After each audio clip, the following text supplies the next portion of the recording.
পৃথিবীতে একজন মানুষই শুধু জান যে তিনি পৃথিবীতে কতদিন বাঁচবেন, সেটা হচ্ছে সাইয়েদনা আদম আলাইহিস সালাম। ওনাকে বলে দেয়া হয়েছিল উমরুকা আলফু সানা, তুমি পৃথিবীতে বাঁচবে 1000 বছর। কয় বছর? সাইয়েদনা আদমের সামনে অনেকগুলো রূহ রাখা হলো। সাইয়েদনা আদম বললেন, এরা কারা? আল্লাহ বললেন, এরা হচ্ছে নাসালুক, তোমার বংশধর, পৃথিবীতে তোমার পর এরা পৃথিবীতে আসবে। সাইয়েদনা আদম বললেন, আল্লাহ ওই যে একটা রূহ দেখা যায়, এটার নাম কি? আল্লাহ বললেন, হাদা ইবনুকা দাউদ, এটা তোমার ছেলে দাউদ, সে দুনিয়াতে নবী হয়ে আসবে, তার ছেলে সুলাইমান নবী হয়ে আসবে।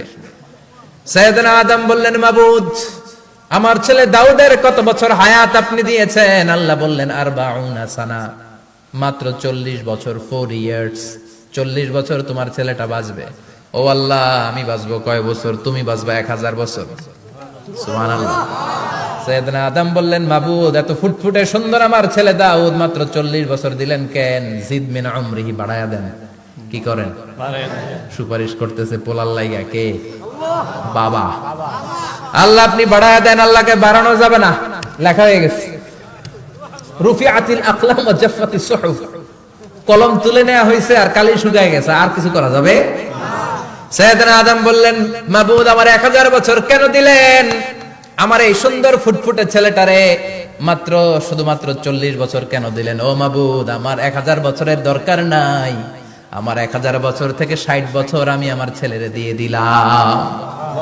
দাউদ আলাইহিস সালাম বাঁচবে 40 বছর, তো বাপ আদম যদি আরো 60 দেয়, 40 আর 60 মিলে কত হয়? 100। ভালো হিসাব বোঝায়, 100। আর আদম আলাইহিস সালাম পেয়েছিলেন 1000 বছর, 60 কমে গেলে রইল কত? 940 বছর পৃথিবীতে থাকার পরে মালাকুল মাউত চলে এসেছে, কারণ এটা on time. The death will come on time, it never late, কখনো দেরি হয় না।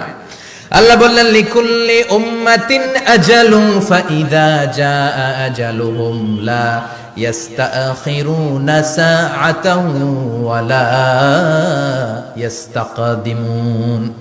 মৃত্যুর একটা নির্ধারিত সময় আমি বেঁধে দিয়েছি, অন টাইম, অন টাইমেই চলে আসে, 1 সেকেন্ড আগেও আসবে না, 1 সেকেন্ড পরেও আসবে না। 940 বছর বয়সে মালাকুল মাউত এসে হাজির, এসে বলল, জিইতু আন আকবাদা রূহাক, রূহ কবজ করতে আসছি। আদম আলাইহিস সালাম বললেন, রূহ কবজ করতে আসছো মানে? আমি বাঁচবো তো 1000 বছর। কয় বছর? মালাকুল মাউত বললেন, না না, ওই যে আগের কথা স্মরণ করেন, আপনি 60 বছর দিয়া দিছিলেন। কয় না, আমি দেই নাই, আমি আরো বাঁচুম, আরো 60 বছর পাওনা আছি, আমি দেই নাই। মালাকুল মাউত বললেন, আপনি দিয়েছেন? আদম বলে, দেই নাই। মালাকুল মাউত বলে, আল্লাহ ঘটনা দেখেন, দিয়া কয় দেই নাই। আল্লাহ কয়, থাক, কথা কইস না, আয়া পড়। সুবহানাল্লাহ পড়েন। নাসিয়া আদম ফানাসিয়া বানু, ভুলে গেছেন উনি। আমরা ভুলে যাই, আমরা খেয়ে বলছি খাই নাই, নিছিলাম পকেটে, কয় নেই নাই। এরকম ডাকাইত আছে না নাই? আছে। নাসিয়া আদম ফানাসিয়া বানু, বিশ্বনবী বললেন, আদম ভুলেছে তো তার সন্তানরাও ভুলে যায়।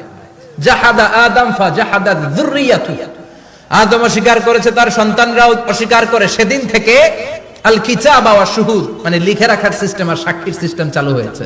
সুবহানাল্লাহ পড়ে। সুবহানাল্লাহ। 940 বছর বয়সে মালাকুল মাউত এসে আদম আলাইহিস সালামের রূহ নিতে পারে নাই।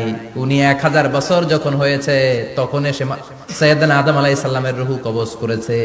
যেই দিন পৃথিবীর প্রথম মানব, প্রথম নবীর রূহ মালাকুল মাউত দুনিয়া এসে কবজ করেছে, ওই দিনটাও ছিল জুমাবার। সুবহানাল্লাহ, আল্লাহু আকবার। আবার বিশ্বনবী বললেন, লা তাকুমুস সাআহ ইল্লা ফি ইয়াউমিল জুমআহ ইযা যুলজিলাতিল আরদু জিলজালাহা ওয়া আখরাজাতিল আরদু আসকালাহা ইযা রুজ্জাতিল আরদু রাজ্জান ওয়া বুসাতিল জিবালু বাসসা। কিয়ামতের দিন পৃথিবীটাকে একটা প্রকম্পন দিয়ে কাঁপিয়ে দিবে কে? আল্লাহ। মারাত্মক একটা ঝাঁকুনি দিবে আল্লাহ, পুরো পৃথিবীটা কেঁপে ভেঙে চুরে খান খান হয়ে যাবে।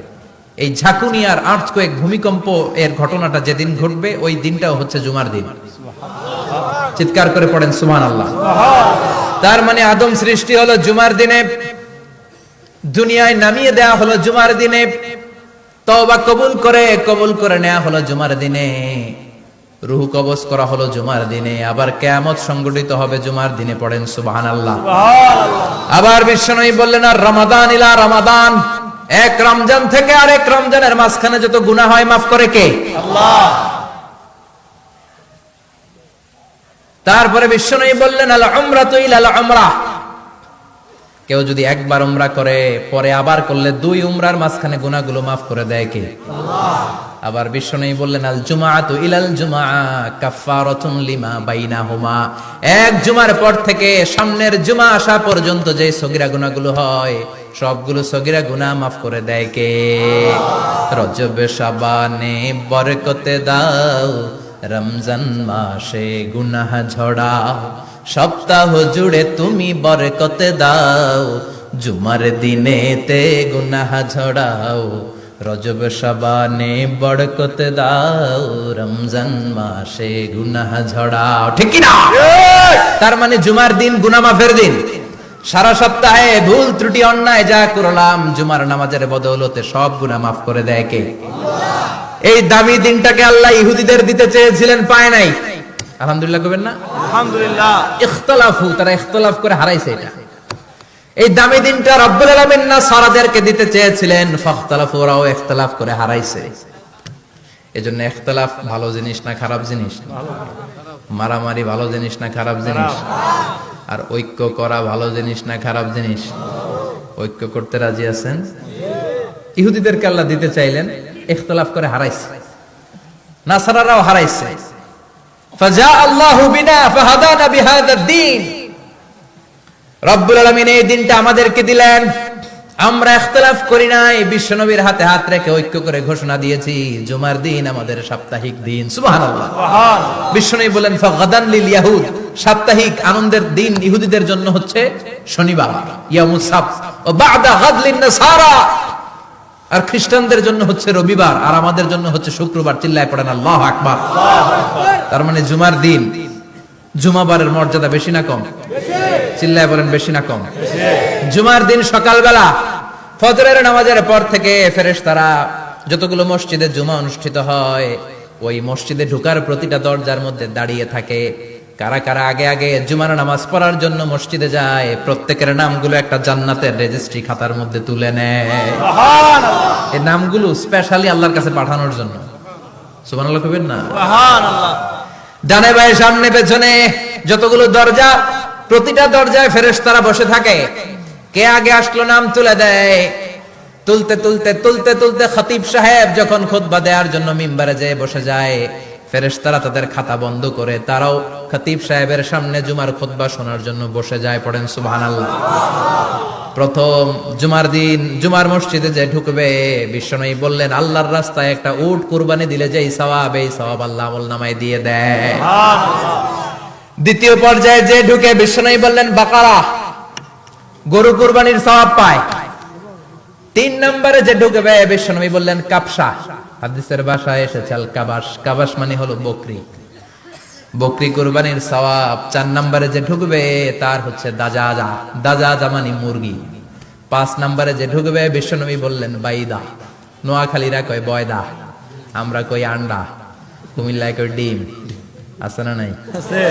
এক দেশের কত ভাষা, এক দেশের গালি আরেক দেশের বুলি। আমরা বলি ছেলে, কুষ্টিয়ায় বলে পুত্র, আরেক জায়গায় গেলে বলে হুত, আরেক জায়গায় গেলে বলে ফোয়া। আছে না নাই? আছে। এক এলাকায় বলে বেটা ছেলে, ছেলেদেরকে বেটা ছেলে, মরদ হওয়া, মরদ হওয়া হচ্ছে না, মরদ হওয়া হবে। আহা, কি ভাষার বৈশিষ্ট্য। তো যেটাতে আমরা বলি ডিম, কোথাও বলে আন্ডা, কোথাও বলে বয়দা। তো এই বয়দা আল্লাহর রাস্তায় দান করে দিলে যেই সওয়াব, পঞ্চম ব্যক্তি ওই সওয়াব পাবে। এই 5 জনের পরে আর লেখালেখি নাই, বাকিদেরটা নরমাল এন্ট্রি করে সব ফেরেশতারা খুতবা শোনার জন্য বসে যায়। সুবহানাল্লাহ। সুবহানাল্লাহ। তো জুমার দিনে আগে আগে যাবেন তো? ইনশাআল্লাহ। সবাই রাজি আছেন? ইনশাআল্লাহ। চিৎকার করে পড়েন ইনশাআল্লাহ। ইনশাআল্লাহ। আলহামদুলিল্লাহ, আমরা এই জুমার দিনটাকে রাষ্ট্রীয় ছুটির দিন হিসেবে পেয়েছি, পাইছি না? 1984 সালে হুসাইন মোহাম্মদ এরশাদ সাহেব এই ভালো কাজ করছিলেন। উনি সব করছে জীবনে, স্বৈরাচারীও করছে, ভালো কাজও করছে। ঠিক। তো খারাপটা আর আমরা না বলি, যেটা ভালো এটাই বলি। ঠিক। উনার কারণে আজ অবধি এই 84 থেকে আজ 34 বছর বাংলাদেশের রাষ্ট্রীয়ভাবে সাপ্তাহিক ছুটির দিন কোনটা? আলহামদুলিল্লাহ কইবেন না?